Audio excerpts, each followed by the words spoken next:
Case number 1. Ethan Crumbley.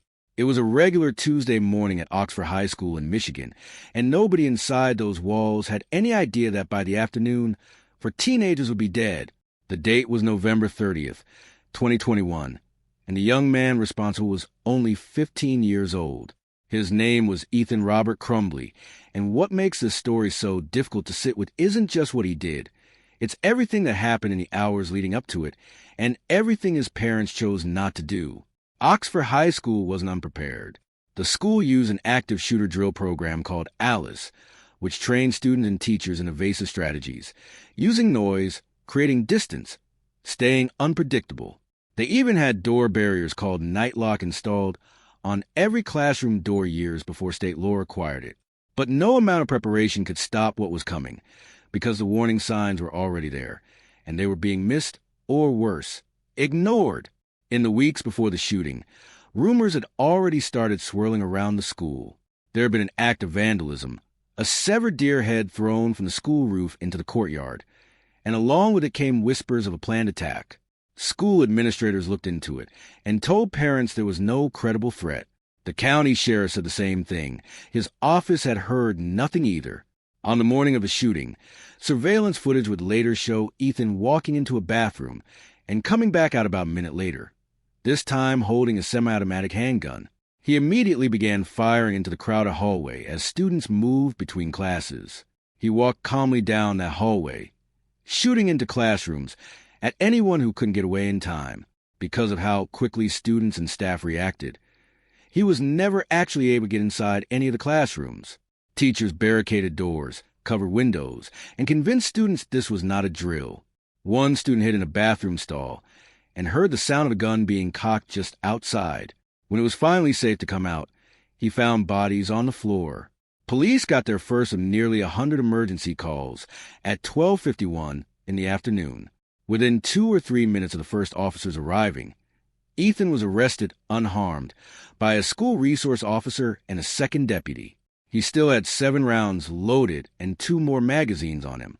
The entire shooting lasted about 5 minutes. 32 shell casings were later recovered from the scene. 3 students died that day. Madison Baldwin was 17. Tate Meyer was 16, and he was shot while trying to stop the gunman, dying in a police vehicle on the way to the hospital. Hannah St. Juliana was only 14. The next day, a 4th student, 17-year-old Justin Schilling, died in the hospital from his injuries. 8 others, including a teacher, were wounded. Here's where the story becomes almost unbearable. Just a day before the shooting, a teacher had noticed Ethan searching for ammunition on his phone and reported it. During a meeting about it, Ethan told school staff that shooting was a family hobby, that he and his mother had recently gone to a shooting range together. The school left messages for his mother, Jennifer. She never called back, but she did text her son, and what she wrote was, quote, "Ella, I'm not mad at you. You have to learn not to get caught." Then came the morning of the shooting itself.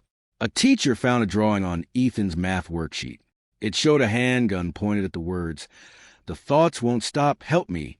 Next to it was a bullet with the words, "Blood everywhere," and a figure that appeared to have been shot twice, bleeding, with a laughing emoji drawn beneath it. Off to the side were the words, "My life is useless," and "The world is dead." The teacher photographed it and reported him immediately. Ethan was taken to the guidance counselor's office. His parents were called in.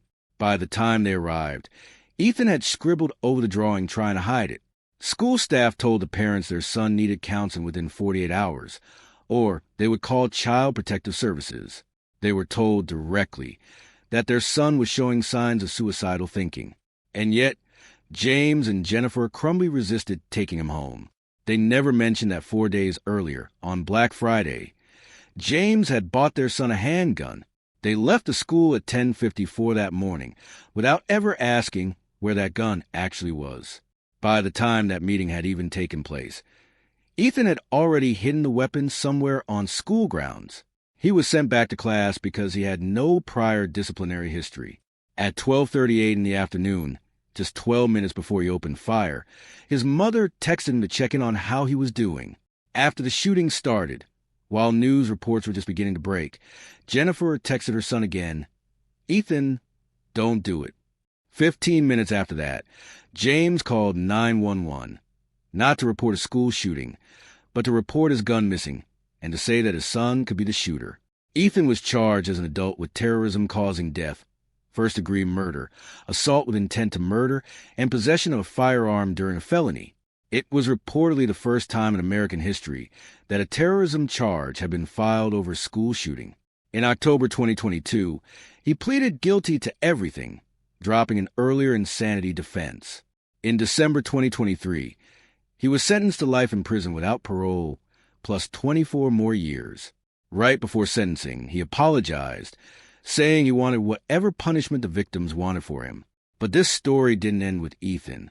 His parents were charged separately, each with 4 counts of involuntary manslaughter, for failing to secure that gun. After the charges were announced, they missed their own arraignment and vanished. The FBI, the U.S. Marshals, and local authorities launched a manhunt. It turned out they had pulled $4,000 from an ATM and turned off their phones. Late that night, a business owner in Detroit spotted their car in his parking lot and called it in. Police found them hiding in a first-floor room of a commercial building, having been let in by someone who later said he didn't know they were wanted. They were arrested around 2 a.m, unarmed, and described as extremely distressed. Both parents were convicted separately of all 4 counts of involuntary manslaughter and sentenced, in April 2024, to the maximum allowed 15 years, with a chance of parole after 10. They became the first parent in American history to be criminally held responsible for a mass shooting committed by their child. Lawsuits were also filed against the school district itself, accusing officials of ignoring clear warning signs. But in 2023, a judge dismissed those lawsuits, ruling that the school had legal immunity and that Ethan alone was a direct cause of what happened. The aftermath rippled far beyond Oxford. Copycat threats shut down hundreds of schools across Michigan and several other states in the days that followed. Michigan eventually passed a sweeping set of new gun laws requiring background checks and safe storage of firearms in homes with minors. And years later, in 2024, it came out that Thomas Matthew Crooks, the man who attempted to assassinate Donald Trump, had actually researched Ethan Crumbley and his family before his own attack, a chilling thread connecting 2 entirely different tragedies. Case number 2, Khalil Wheeler Weaver. Khalil Wheeler Weaver grew up in a well-off neighborhood in Orange, New Jersey, in a family full of law enforcement connections. His stepfather was a detective in a neighboring town. His uncle had retired from a Newark police department. By all outward appearances, he came from what one classmate called a good home, a good family. He was quiet in high school, didn't have many friends, didn't date, didn't join clubs. He wore his shirts tucked in and kept to himself. At the time of his crimes, he was working as a security guard, and according to his own phone search history, he actually hoped to become a police officer himself one day. Underneath that ordinary surface, though, Khalil was living a double life that would end with him becoming one of New Jersey's most disturbing serial killers. He used the social networking site Tag to find his victims, hiding behind usernames like Lil Yacht Rock and Pimp Killer Ghost. He specifically targeted sex workers, offering them money for sex, then luring them to secluded locations around Orange, New Jersey, where he strangled them. A prosecutor later put it bluntly, he made a wager that no one would miss them. Between 2016, he killed at least 3 women. Robin Daphne Michelle, West was 19 years old. He strangled her and then set her on fire. Sarah Butler was 20, also strangled. Joanne Brown was 33, and she was asphyxiated. Later, in 2022, he was additionally charged with the murder of a 4th victim, 15-year-old Mawa Dumbia, whose remains had been discovered back in 2019, but went unidentified for more than 2 years. There was one woman who survived him. Tiffany Taylor met Khalil at a motel in Elizabeth, New Jersey. They left together in his car, and once inside, he handcuffed her, taped her mouth shut, raped her, and nearly strangled her to death. She kept losing consciousness. Eventually, she managed to convince him to drive her back to the motel, claiming she'd left her phone there. Once inside, she locked him out of the room and called 911. But when police showed up, they didn't believe her story. Instead, they accused her of being a prostitute, threatened to arrest her, and left the handcuffs still hanging off her wrist. Because of how carefully he operated, wearing gloves and condoms during his attacks. There was very little physical evidence connecting him to the murders. Only a small trace of his DNA was ever found, underneath the fingernails of one victim. What ultimately caught him wasn't forensic evidence at all. It was his phone. Geolocation data tracked his movements to and from the exact places where he met his victims and where their bodies were later found. Investigators also discovered he had searched his phone for the phrase, homemade poison to kill humans. In the end, it was ordinary people, not detectives, who cracked the case open. Friends of one of the victims took matters into their own hands. They got into her social media accounts, set up a fake profile, lured Khalil into arranging a meeting, and then alerted police who were waiting for him. In 2019, a jury found him guilty on all counts. 3 counts of murder, desecration of human remains, attempted murder, 2 counts of aggravated sexual assault, aggravated arson, and kidnapping. He was sentenced to 160 years in prison, with parole eligibility not arriving until he has served 140 of them. In other words, for all practical purposes, he will die behind bars. Wheeler Weaver has continued to maintain his innocence in the Dumbia case, claiming he was framed. Case number 3, Jake Patterson. In the early hours of October 15th, 2018, 21-year-old Jake Thomas Patterson pulled his car up to a quiet home just outside Barron, Wisconsin. Inside were James and Denise Claus and their 13-year-old daughter, Jamie. By the time Patterson drove away that night, both of Jamie's parents would be dead, and Jamie herself would be gone, taken to a cabin 70 miles away, where she would be held captive for 88 days. Patterson had never met the Claus family. He had simply seen Jamie once, standing outside her house waiting for the school bus back in September. Something about that sighting fixed itself in his mind. He drove to the house twice before that night, but backed out both times, worried about leaving witnesses if things went wrong. On his third attempt, he came prepared, armed with a shotgun, wearing a black coat and a ski mask. He parked at the end of the driveway, just before 12:53 in the morning. James Claus saw him through the glass panel of the front door and, thinking he might be a police officer, asked to see identification. Patterson shouted for him to open the door. When James asked again who he was, Patterson shot and killed him right there. He forced his way inside, moving room to room, determined to leave no witnesses. He found a locked bathroom door and began trying to force it open. Inside were Denise and Jamie. Denise was comforting her daughter, who was crying. In that moment, Denise managed to call 911. The operator heard yelling, and a struggle before the line went dead. Patterson bound Jamie's wrists and ankles with duct tape, then shot and killed Denise as well. He dragged Jamie outside, nearly slipping in blood, and put her in the trunk of his car before driving away.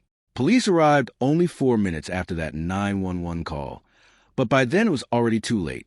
Patterson later admitted he had only pulled over about 20 seconds down the road before continuing on. Neighbors said they'd heard 2 gunshots that night, but assumed it was just hunters, something common in the area. Once at his cabin, Patterson made Jamie change clothes, and then began nearly 3 months of captivity. He told her that bad things would happen if she tried to escape. Whenever he left the house, he hid her underneath his bed, boxed in with storage bins, so she couldn't move without him noticing. On the days his father visited, which was almost every Saturday, he would hide her under there for hours and turn the radio up loud to cover any sound she might make. Sometimes she was kept there for up to 12 hours straight, with no food, no water, and no bathroom breaks. Around Christmas, he left her alone under the bed for hours while visiting his grandparents. Once, when she accidentally shifted one of the storage bins, he threatened her. Another time, when she upset him, he hit her hard across the back with a curtain rod. He believed she was too afraid of him to ever try running, so he never even bothered putting special locks on the doors. They slept in the same bed. He rarely let her outside at all, and when he did, it was only for brief walks after he'd checked to make sure no one was around. On the afternoon of January 10th, 2019, Patterson told Jamie he was leaving for a couple of hours and, as usual, boxed her in under the bed before heading out. This time, once he was gone, she pushed the bins aside and ran. She left wearing only a light shirt, leggings, and a pair of sneakers. Outside, she came across a local woman named Jean Nutter, who was out walking her dog. Nutter recognized her instantly from the news and rushed her to a neighbor's house. When police arrived, Jamie calmly told them that a man named Jake Patterson had killed her parents and had been holding her captive just a few houses away, because Patterson himself was out searching for her, not knowing she'd already escaped. Deputies actually spotted his car within minutes of getting her description. When they pulled him over, he stepped out of the vehicle and simply said, "I did it." He was charged with 2 counts of first-degree intentional homicide and 1 count of kidnapping. He confessed almost immediately after his arrest. While waiting for trial, he wrote a letter to a local news reporter, saying he wanted to plead guilty so Jamie and her family wouldn't have to go through a trial. He denied that the crime had been carefully planned, insisting it was mostly on impulse, and wrote on the back of the letter, in bubble lettering, "I'm sorry, Jamie, for everything. I know it doesn't mean much." In a later phone call with another reporter, when asked about the time Jamie spent in his captivity, he described it almost casually, saying they watched TV, played board games, cooked meals together. In March 2019, he pleaded guilty to all 3 charges. As he was let out of the courtroom afterward, he turned to the camera and shouted, "Bye, Jamie." At sentencing, an attorney read a statement on Jamie's behalf, since she chose not to attend. She said her parents and her home had been the most important things in her life, and that Patterson had taken them from her in a way she would never fully recover from. She said that everyday things, like simply going out in public, had become difficult because she no longer felt safe. She told the judge that Patterson thought he could own her, but he was wrong, and she asked that he be locked away forever. His own defense attorneys argued for a sentence that would allow the possibility of parole someday, saying his actions came from an impulsive act rooted in self-imposed isolation. But the judge disagreed, noting that Patterson showed no signs of any diagnosed mental illness, and that the crime had clearly been planned well in advance. The judge then read aloud portions of Patterson's own pre-sentencing statements, in which he described having fantasized about kidnapping and controlling a young girl, and admitted that before taking Jamie, he had actually considered targeting and killing multiple families. When he first saw her waiting for the bus, he said he instantly thought she'd be a good target. On May 24th, 2019, Jake Patterson was sentenced to 2 consecutive life terms without any chance of parole, plus an additional 40 years for the kidnapping. He was later registered as a sex offender and transferred to an out-of-state prison in New Mexico, where in 2019 he was involved in a fight with another inmate. Jamie Kloss went on to live with her aunt and uncle and has since become an advocate for other victims of child abduction, using her story to raise awareness and push for greater support for survivors and their families. Case number 4, Kyle Rittenhouse. On the night of August 25th, 2020, the city of Kenosha, Wisconsin, was in a state of unrest. Protests had erupted following the police shooting of Jacob Blake, and among the crowds that gathered was a 17-year-old named Kyle Rittenhouse, who had traveled there from his home in Antioch, Illinois. He said he came to help protect local businesses. He was carrying an AR-15 style rifle before things escalated. Photos actually showed Rittenhouse and others helping clean graffiti off a high school near the courthouse. But as the night wore on, a series of violent confrontations unfolded that would end with 2 men dead and a 3rd wounded.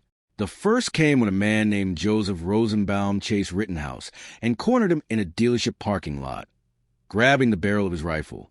Just before that, another man, Joshua Zeminski, had fired a shot nearby. Rittenhouse shot and killed Rosenbaum. He then ran, with a crowd chasing after him. During that chase, a man named Anthony Huber struck Rittenhouse with a skateboard and attempted to grab his rifle in a brief struggle. Rittenhouse shot and killed him too. Moments later, a 3rd man, Gage Grosskreutz, approached Rittenhouse and pointed a handgun at him. Rittenhouse shot him in the arm, wounding him. After all of this, Rittenhouse walked toward police officers with his hands raised. He wasn't stopped at the scene and turned himself into authorities the next day. At his trial in November 2021, prosecutors argued he had provoked the violence and behaved like an active shooter. His defense argued he had acted purely in self-defense against people trying to kill him or take his weapon. Legal experts noted that under Wisconsin law, simply carrying a weapon to the scene or having a motive for being there didn't automatically disqualify a self-defense claim, though it could still be relevant. The jury ultimately found him not guilty on every single charge: 2 counts of homicide, 1 attempted homicide, and 2 counts of reckless endangerment. The verdict split the country almost perfectly along political lines. One national poll found that 2/3 of Republicans believed he should have been acquitted, while 3/4 of Democrats believed he should have been convicted. Civil lawsuits followed. Anthony Huber's family sued Rittenhouse, along with local police departments, and Gage Grosskreutz later added him as a defendant to a separate federal lawsuit. Rittenhouse, in turn, countersued Grosskreutz. As of mid-2025, those cases were still working their way through discovery. What happened after the trial turned Rittenhouse into a nationally recognized, deeply polarizing figure. Just 2 days after his acquittal, he sat down for an hour-long interview with Tucker Carlson, which became the second most-watched episode in the show's history, drawing nearly 5 million viewers. That same day, he and his mother met with former President Donald Trump at Mar-a-Lago, where Trump called him a nice young man. He went on to appear at multiple Turning Point USA events, including one where conservative commentator Charlie Kirk called him a hero to millions in front of a standing, chanting crowd. His image spread rapidly online, becoming a meme shared across political circles, and was used and debated in campaign messaging from both sides. Several state lawmakers introduced bills named after him, nicknamed Kyle's Law, which would require states to reimburse defendants found not guilty of homicide by reason of self-defense. A member of Congress even introduced a bill to award him the Congressional Gold Medal, though it never gained any co-sponsors. Multiple Republican representatives publicly offered him congressional internships. Commercial ventures followed too. His likeness appeared on merchandise, and he was even the subject of 2 separate video games, one made without his involvement by a company later described as a far-right extremist group, and another he personally launched himself, a cartoonish shooting game meant to raise money for future media lawsuits. He later published a memoir called Acquitted, co-written with his lead defense attorney and a former conservative advocacy CEO. He attempted college enrollment at a few different schools, briefly took online classes at Arizona State University before withdrawing amid student protests, and later claimed he would attend Texas A&M, something the university denied. He eventually applied to a junior college instead. In the years since, Rittenhouse has become an outspoken gun rights advocate, forming his own nonprofit foundation, and later taking a position as outreach director for Texas gun rights. He's continued to make public and media appearances, some of which have ended abruptly due to protests, and in December 2025, he announced that he had married. Case number 5, Chandler Halderson. In July of 2021, Chandler Michael Halderson reported to police that his parents, Bart and Krista Halderson, had left for their family cabin in Langlade County, Wisconsin, along with another couple, and had simply never arrived. It seemed at first like a missing persons case. It would not stay that way for long. The very next day, investigators searching a property connected to a woman named Catherine Mellender, a property Chandler had recently visited, found something horrifying: a mutilated torso with multiple bullet wounds. It was identified as Bart Halderson. A rifle belonging to Chandler was later found on that same property. That night, Chandler was arrested, initially just for lying to detectives, but it wouldn't stop there. He would soon be charged with the murder and dismemberment of both of his parents. About a week later, on July 14th, a pair of severed legs was discovered near the Wisconsin River in Roxbury, a spot Chandler was known to frequent. They were identified as belonging to his mother, Krista. Her official cause of death could never be determined, because her legs were the only remains ever recovered. Chandler was charged with 2 counts of first-degree intentional homicide, providing false information about missing persons, mutilating a corpse, and hiding a corpse. He pleaded not guilty and went to trial in January 2022. Prosecutors laid out a disturbing motive. Chandler had spent years lying to his parents about his life. He claimed he was attending Madison Area Technical College. He claimed he had a job at a local branch of American Family Insurance. He told them he was planning to move to Titusville, Florida with his girlfriend, Catherine Mellender, to take a job at SpaceX. None of it was true. According to prosecutors, his father, Bart eventually became suspicious that his son wasn't actually earning any money and made a call to Madison College, only to discover Chandler wasn't even enrolled there. On a day when Bart planned to confront him during a scheduled meeting at the college, prosecutors say Chandler shot his father in the back using a high-powered rifle that had been gifted to him by a friend. He then texted his mother, Krista, who he killed as well when she arrived home. Afterward, he dismembered both of their bodies and scattered the remains across southern Wisconsin. On March 17, 2022, Chandler Halderson was convicted on all counts and sentenced to life in prison without the possibility of parole. He has made multiple attempts to appeal his conviction since then. The most recent came on June 16, 2026, when the Wisconsin Supreme Court denied his request to have the case reviewed. Case number 6, Nicholas Gojohn. This is one of the strangest and most emotionally complicated cases in this entire video. Because to understand the murder, you have to understand years of abuse that came before it. Claudine D.D. Blanchard, born Claudine Petra, grew up in Louisiana. At 23, she met a 17-year-old named Rod Blanchard at a bowling alley and became pregnant with his child soon after. They married in December of 1990, and their daughter, Gypsy Rose, was born the following July. The marriage fell apart almost immediately, and Dee and Rod separated and later divorced. Not long after Gypsy was born, Dee began telling people her daughter had a long list of severe medical conditions: leukemia, muscular dystrophy, epilepsy, developmental disabilities. She took Gypsy to see doctors across multiple states, moving frequently, which made it difficult for anyone to piece together a full medical history. According to law enforcement and later court findings, many of these conditions simply weren't real and have been misrepresented by Dee for years. This pattern of behavior is associated with a condition called factitious disorder imposed on another, sometimes known by its older name, Munchausen syndrome by proxy, where a caregiver fabricates or induces illness in someone under their care. Over the years, Dee shaved Gypsy's head to make her look like a chemotherapy patient, telling her that medication would eventually cause her hair to fall out anyway. She had some of Gypsy's salivary glands treated with Botox and eventually removed entirely to address drooling that Gypsy later said was actually caused by Dee applying a numbing anesthetic before doctor visits. Tubes were implanted in Gypsy's ears for supposed chronic infections. She was fed through a feeding tube well into her 20s and often taken out in public with an oxygen tank, despite not needing one.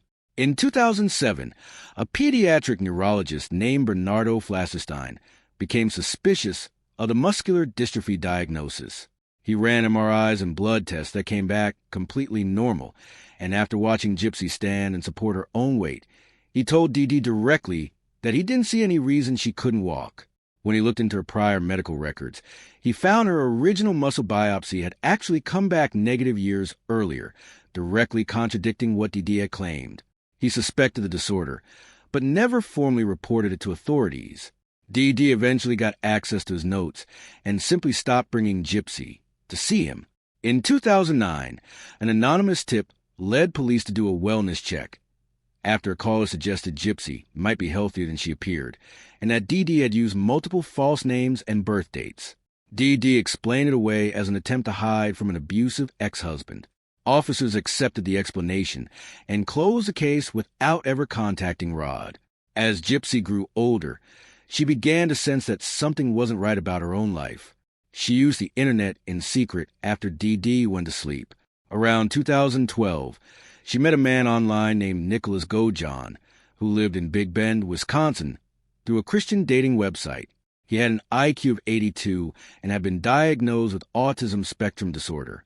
The two developed an intense online relationship, exchanging over 100 videos, many involving elaborate role-play personas, and increasingly dark conversations about controlling and dominating each other. In 2014, Gypsy confided in a young neighbor, Alea Woodmansey, about her secret relationship with Gojohn, including its BDSM elements. Woodmansey tried to warn her that she might be being manipulated, but Gypsy saw it as a real relationship, and the two eventually began plotting how they might be together permanently. Gypsy arranged for Gojohn to meet Dee in person, engineering a chance encounter at a movie theater. When they met in March 2015, Go John later said the two had sex in a bathroom stall at the theater that same day.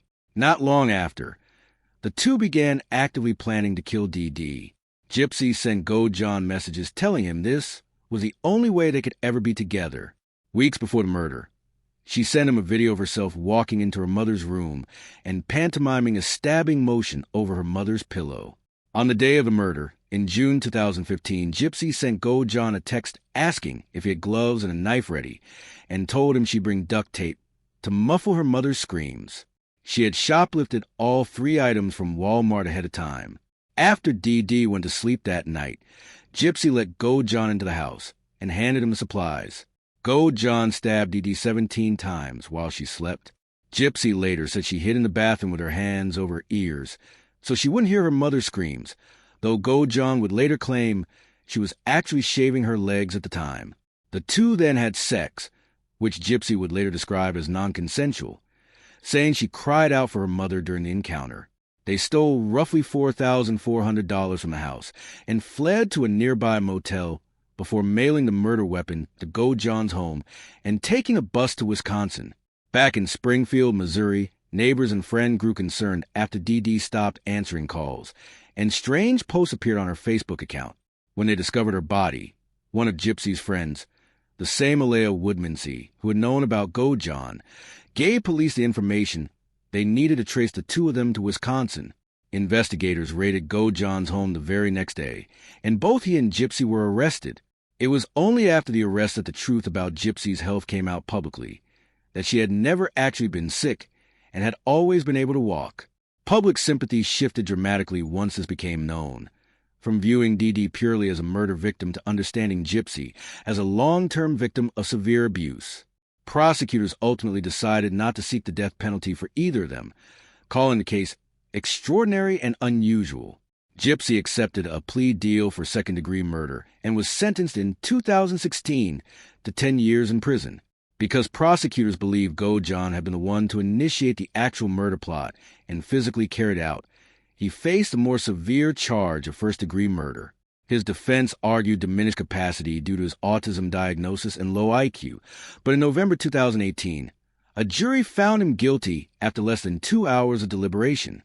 In February 2019, he was sentenced to life in prison without parole, the only sentence available since the death penalty had already been taken off the table. At his trial, Go John insisted that Gypsy had planned the entire thing, saying she had essentially willed the knife into his hand. Gypsy, for her part, testified that while she had suggested he kill her mother, she'd also considered getting pregnant by him instead, hoping a baby might make Dee Dee finally accept the relationship. Gypsy was released on parole at the end of 2023, after serving more than 8 years. Since then, she's become a public figure through interviews, a memoir, and multiple documentaries, and has faced criticism at times for how she's discussed her own role in the crime, including a controversial 2024 statement that she doesn't identify as a murderer, and a 2026 social media video where she joked about her mother's death, which sparked significant public backlash. Case number 7. Wade Wilson. Wade Stephen Wilson was born in 1994 to teenage parents and was later adopted and raised in Tallahassee, Florida. As a kid, he was often described as troubled and had a history of substance abuse along with several childhood head injuries for separate concussions, which he later pointed as contributing to his sense of instability. His criminal record started early. Beginning in 2012, he was involved in a string of incidents including burglary, assault, and firearms offenses. He served prison time for burglary and grand theft starting in 2013. In 2015, he was charged with sexual battery and kidnapping after a woman accused him of assaulting her following a party, but a jury acquitted him. In an especially strange twist, Wilson actually served as an informant for the Leon County Sheriff's Office in a separate murder-for-hire case, after he said someone offered him $20,000 to kill a man's wife. Wilson told police he didn't feel right about it and reported it instead. He was later mentioned in connection with yet another alleged murder-for-hire plot, this one involving a different family, claiming he'd receive a cash payment in a manila envelope to carry out an attack after his release from prison. By 2019, more red flags were piling up. In February, a former girlfriend accused him of assault and choking and also alleged kidnapping and rape, though investigators ultimately said there wasn't enough evidence to pursue those specific charges. Even though DNA had been collected, the case was closed before it was ever processed. That July, he was arrested again, this time for battery. Then, on October 7th, 2019, Wilson committed 2 murders within the span of just a few hours. He met his first victim, Christine Melton, and strangled her inside her own home, leaving her body wrapped in carpets and bedding. Later that same day, he lured a second woman, Diane Ruiz, a waitress and mother of 2, into his car under false pretenses. He strangled her as well, and when he realized she was still breathing, he ran his car over her body multiple times, later admitting she ended up looking, in his own words, like spaghetti. He also sexually assaulted her after the murder. He then called his biological father and confessed to both killings. His father and stepmother immediately called the police, and Wilson was arrested the following day. He told detectives he'd be willing to do it again, because he shared his name with the Marvel character Deadpool, whose real name is also Wade Wilson. The media quickly dubbed him the Deadpool Killer. At trial, his defense presented evidence of brain trauma from his childhood head injuries, with a neurologist testifying that scans showed impairment that could explain impulsive behavior. Prosecutors countered that drug abuse was the more significant factor. His own father, Stephen Testaseca, testified against him, recounting the phone confession, including the detail about running over Ruiz, and saying his son couldn't explain his motive beyond simply stating, "I just wanted to do it." More than the required number of jurors recommended the death penalty for both murders, and the judge imposed 2 death sentences. Wilson is currently appealing to the Florida Supreme Court. While awaiting trial, Wilson tattooed swastikas on his own face, one under his eye and a larger one on the side of his head. In 2020, he and a cellmate were accused of tampering with a window in an escape attempt, with Wilson reportedly the main planner, even trying to arrange a getaway car. In 2023, he pleaded no contest to smuggling drugs into the jail in exchange for having escape-related charges dropped, receiving 12 additional years to run alongside his death sentences. That same year, he survived a drug overdose behind bars, which led to an investigation uncovering a broader drug trafficking conspiracy inside the jail, resulting in 4 other people being charged. As of mid-2026, Wilson is housed on death row at Union Correctional Institution in Florida. Case number 8, Yazid Essa. Rosemarie DiPuccio was born in October of 1966 and became a nurse at Mount Sinai Hospital, where in 1995 she met an emergency room doctor and businessman named Yazid Essa. He had been in a relationship with another woman at the time, but left her for Rosemarie. The 2 married in September 1999 and had a son a year later, followed by a daughter 2 years after that. By all accounts from her family, Rosemarie was a devoted mother, and the couple appeared happy, even planning for a 3rd child. On February 24th, 2005, Rosemarie left home around 2 in the afternoon to go see a movie with her sister. Just before she left, her husband handed her a calcium supplement, which she took. While driving, she began feeling ill and called a friend, telling her she suspected the pill was the cause. She then tried calling her husband, but he didn't answer. Driving only about 10 miles an hour, she suddenly collapsed at the wheel, grazing another vehicle before rolling to a stop. When paramedics arrived, she was barely conscious and vomiting.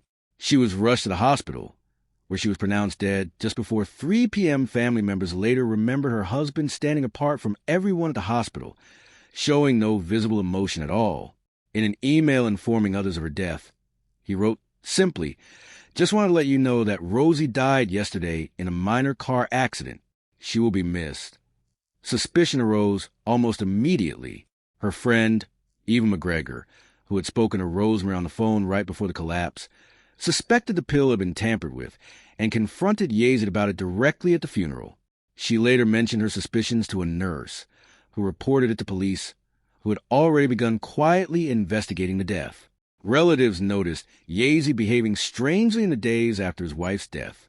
He turned down help from family and instead hired 2 nannies, both of whom, detectives later discovered, he was secretly having affairs with.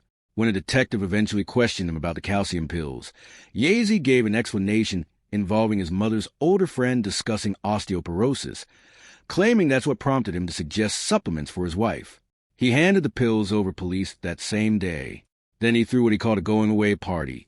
Called his sister at 4 in the morning asking her to watch the kids because a friend had supposedly been in an accident out of state and disappeared. About 4 weeks later, toxicology results came back. The calcium pills he'd given Rosemary were actually filled with potassium cyanide. By then, Yazid had already fled the country, traveling through Detroit into Canada, then flying to London, then to Cyprus, and finally landing in Beirut, Lebanon, a country with no extradition treaty with the United States. He lived there openly for years, sheltered by a family friend who provided him with fake identification and safe houses. Despite being a fugitive, he continued going out to nightclubs and bars, and even began dating a local schoolteacher a few months after arriving. In October 2006, Yazid made the mistake of boarding a flight to Cyprus. He was arrested the moment he stepped off the plane. Although Cyprus did have an extradition agreement with the U.S., it didn't apply to cases where the death penalty could be sought, so his lawyers spent nearly 3 years fighting extradition. Even after prosecutors explicitly said they wouldn't pursue execution, he was finally extradited back to Cleveland in January 2009 to face trial for aggravated murder. His trial began in January 2010, and on March 8th of that year, he was convicted and sentenced to life in prison, with no possibility of parole for 20 years. Case number 9, Anthony Camello.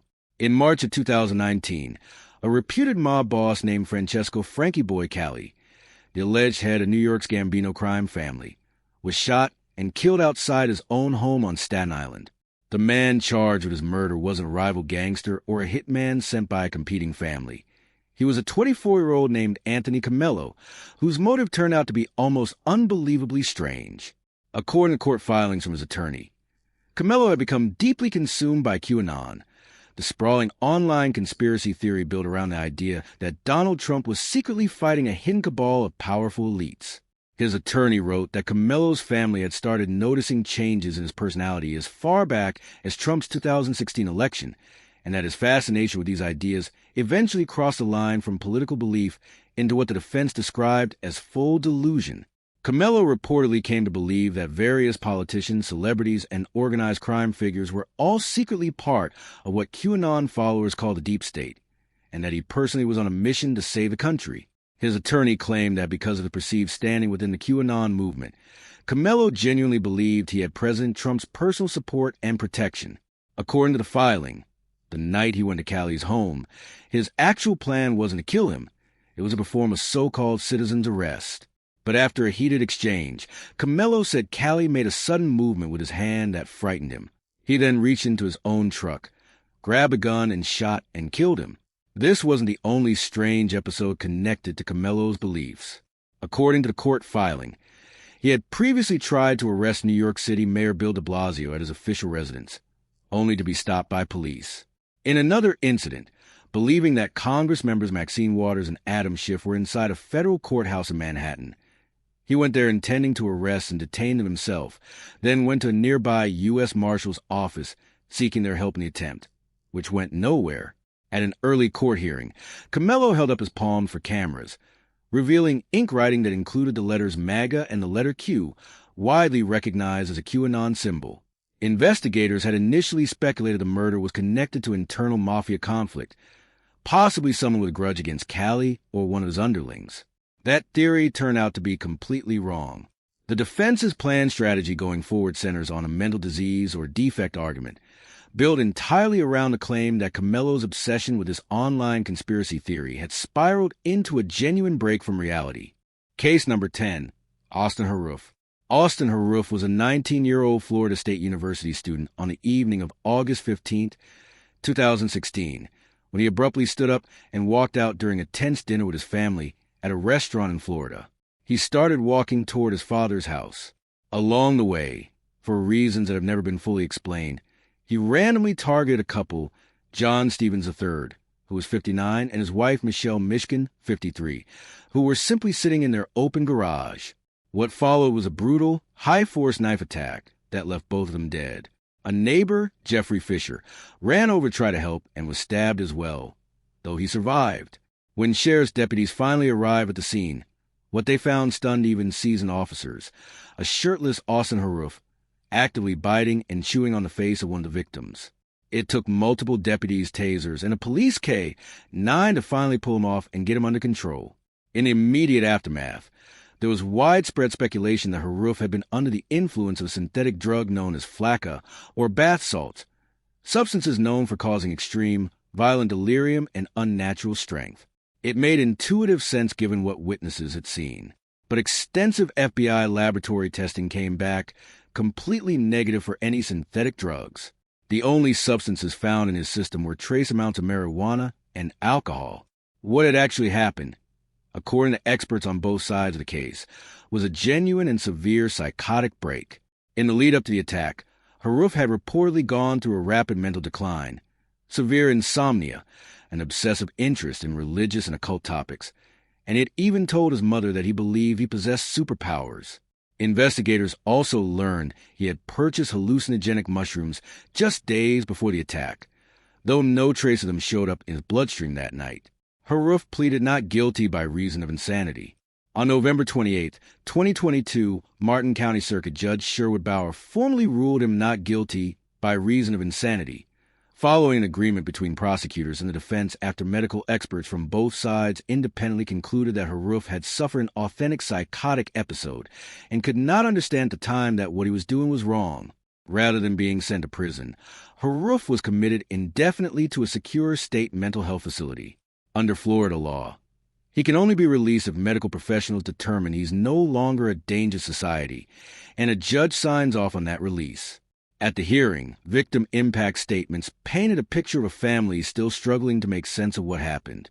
Michelle Mishkin's sister, Cindy Mishkin, read aloud a string of strange text messages Haruf had sent in the days before the killings, including one where his own father had asked him if he'd thrown out some drugs, to which Haruf had simply replied with a single word: learn.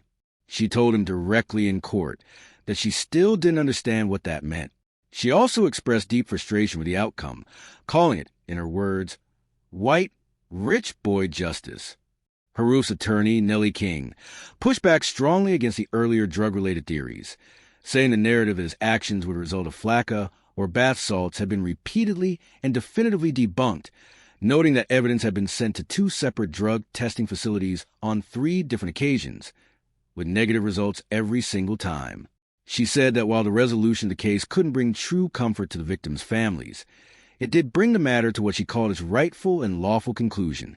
Martin County Sheriff William Snyder, reflecting on the case shortly after the killings back in 2016, summed up the senselessness of it all simply: 2 middle-aged people sitting on their couch, enjoying a quiet night, attacked without warning by a man with a knife, for reasons that, even now, may never be fully understood.